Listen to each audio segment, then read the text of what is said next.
নিজে কাছে দাঁড়িয়ে দাঁড়িয়ে কি মাল করছিস? চল পাশের পাড়ায় না শুনলাম একটা কচি মাল এসেছে, চল দেখে আসি।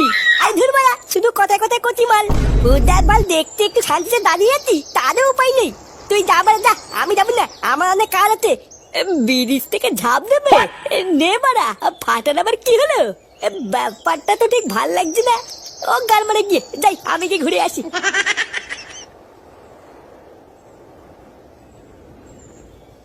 না বলা, আমি বুঝে গেছি। লোকের তোকে ভালো হতে গেলে সবসময় সত্যি কথাই বলতে হবে। আর আমি যদি সবসময় সত্যি কথা বলি, লোকে আমাকে খুব ভালো বাঁধবে। ও যা হবে লেওয়া দেখা যাবে।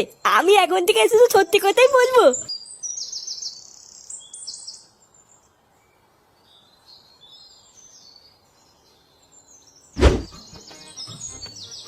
আরে ধুর বাড়া, এইভাবে আর কয়দিন চলবে বলো তো? গার বাড়ানি যত দিন এম বাড়া কে কথা বলতে দে, গলার আওয়াজটা কেমন চিনে চিনে লাগছে। আমার জীবনের এক ফোঁটা শান্তি নেই। আরে বাবা তুমি একটু শান্ত হও। লেওরা ভেবেছিলাম বিয়ে করার পর একটু শান্তিতে বাঁচবো।